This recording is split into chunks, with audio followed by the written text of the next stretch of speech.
Bon, la leçon d'aujourd'hui, on va voir les nombres entiers naturels et les nombres décimaux.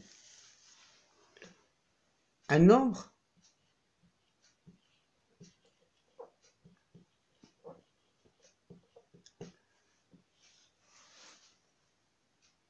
d'une façon générale, c'est un objet mathématique.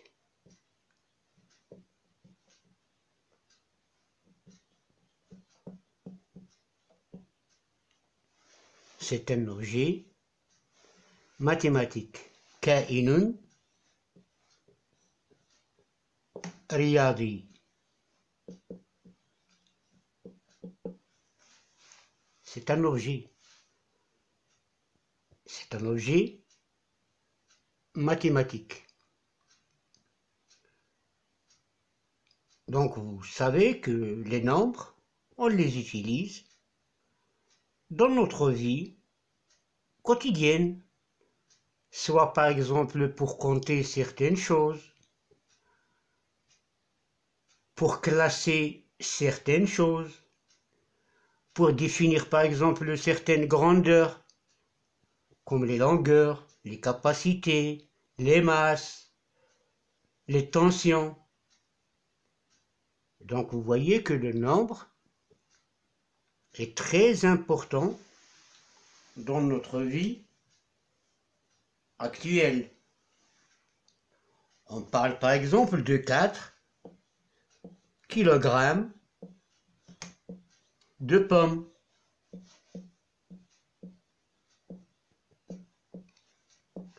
Donc si je dis 4 kilogrammes de pommes, je sais bien de quoi s'agit-il.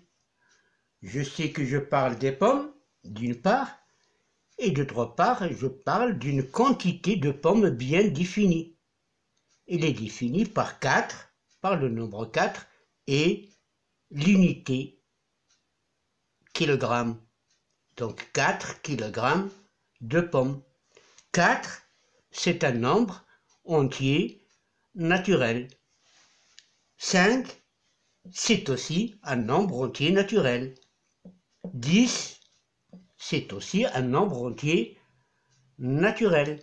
100, c'est aussi un nombre entier naturel. Donc avec ces nombres entiers naturels, on définit des choses entières. Des choses entières. C'est pour cela qu'on les appelle des nombres entiers naturels. On peut parler aussi, par exemple, de 1,5 kg de pommes.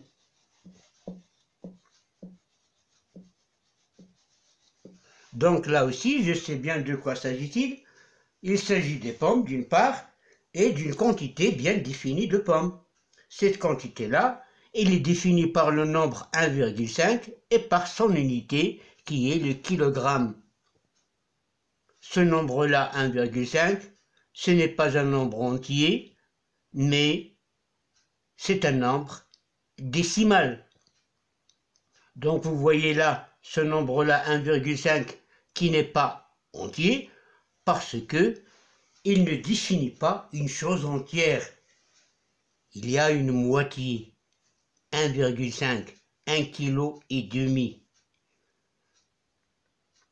Donc là, on parle du demi, on ne parle plus de entier. Voilà. Donc le nombre 1,5, c'est un nombre décimal. On remarque que ce nombre décimal est écrit par deux parties, séparées par une virgule. Cette partie-là à gauche, on l'appelle la partie entière, et la partie à droite, on l'appelle la partie décimale.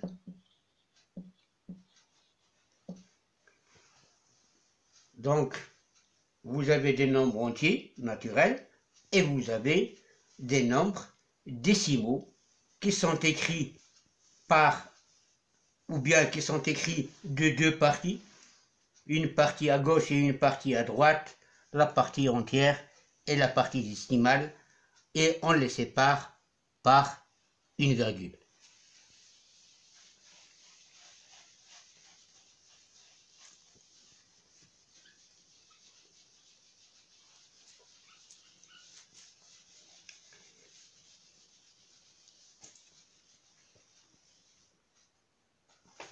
Donc on a dit que les nombres sont utilisés dans notre vie quotidienne, donc ils sont aussi liés par certaines opérations que vous connaissez déjà.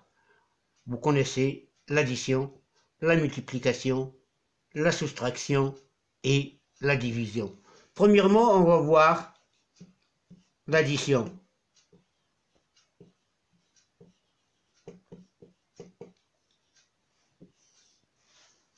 عملية الجمع, l'addition.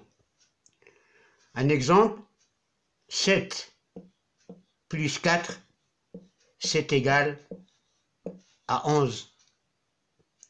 On a additionné les deux nombres, 7 et 4, et on a trouvé 11. Ce nombre-là, le résultat de cette opération, on l'appelle une somme.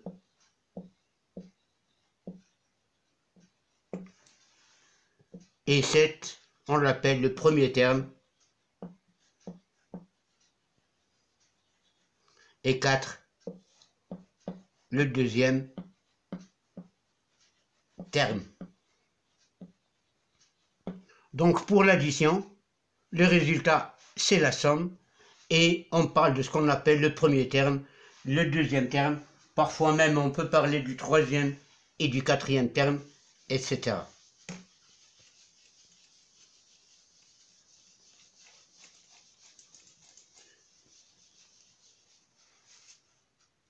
On a dit que 7 plus 4 c'est égal à 11.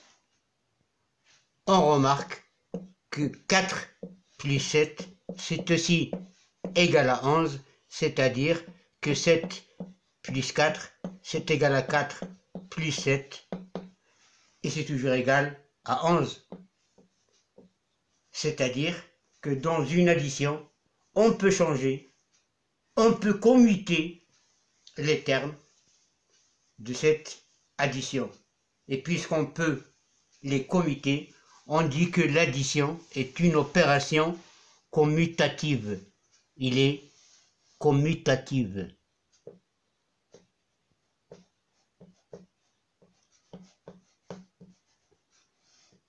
Il est commutatif, pourquoi? Parce que même si on change de place, ou bien même si on change la place des termes, le résultat ne change pas.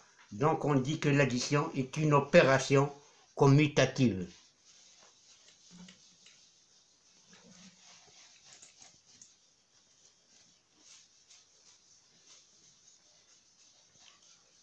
On peut parler de l'addition de plusieurs nombres. Par exemple, 7 plus 4 plus 10 plus 12.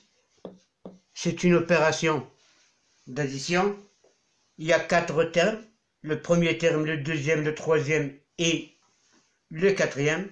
Pour résoudre cette opération, il suffit d'ajouter le deuxième au premier. Ensuite, on ajoute au résultat obtenu le troisième terme et on ajoute au résultat obtenu le quatrième terme. C'est une somme à plusieurs termes. 7 plus 4 c'est égal à 11, plus 10 c'est égal à 21 et plus 12 c'est égal à 33. Un autre exemple d'opération, on peut parler par exemple d'une opération 7 plus 7 plus 7 plus 7 et plus 7. Là, c'est une somme de 5 termes ces termes, ils sont tous égaux à 7. 7 plus 7, c'est 14. Plus 7, c'est 21. Plus 7, c'est 28. Et plus 7, c'est égal à 35.